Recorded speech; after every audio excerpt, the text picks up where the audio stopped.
কি আজ কই আসিলা? কাজে আসো নাই কেন? জরুরি কামে একটু শহরে গেছিলাম। মেয়ের কি হয়েছে? জ্বর হয়েছে নাকি? জ্বর না, কিডনিতে সমস্যা হয়েছে।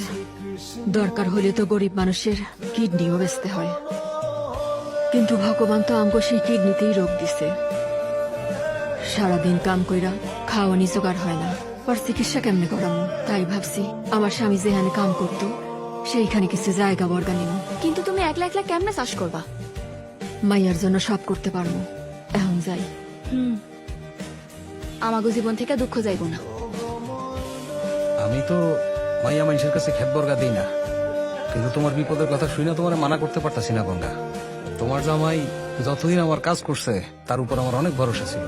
ঠিক আছে, তুমি দক্ষিণের এক একর জায়গায় চাষ করতে পারো। আপনার অনেক দয়া সাহেব। চল একটা কথা গঙ্গা, সাহেব। আমার জমিতে ফসল হোক বা না হোক, টাকা কিন্তু আমার সময় মতো দিতে হবে, ঠিক আছে? জি সাহেব। ওইখানে কিন্তু আমি কোনো ছাড় দিব না, মনে রেখো। যাও।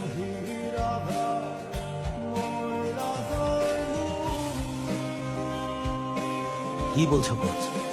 একটু বেশি হয়ে গেল না? আমার তো মনে হয় তোমার মাথা খারাপ হয়ে গেছে। এই মেয়ের চেহারা দেখেছো তুমি? ও আমাদের জন্য অলিম্পিক মেডেল নিয়ে আসবে। স্যার, একবার ওর পারফরমেন্সটা দেখলে আপনি নিজেই বুঝতে পারবেন। দেখলাম এভাবে রাস্তা থেকে সব সার্কাসের পাগলকে ধরে এনে তো আমরা অলিম্পিকে পাঠাতে পারি না। এই মেয়ে, তুমি কি করো? আমি রাস্তায় রাস্তায় বাজারে সার্কাস খেলা দেখাই স্যার। তুমি দেখি সত্যি ওকে রাস্তা থেকে তুলে এনেছো। কি যে করো না বিক্রম। স্যার, স্যার দয়া করে বোঝার চেষ্টা করুন। স্যার, মেয়েটা খুব ট্যালেন্টেড, চাইলে আপনি পরীক্ষা করে দেখুন। Sir please.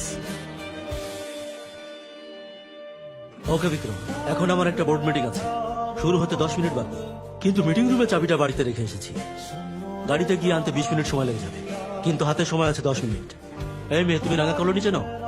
2 নম্বর রোড, বাসা নাম্বার 172। তোমার হাতে সময় 10 মিনিট।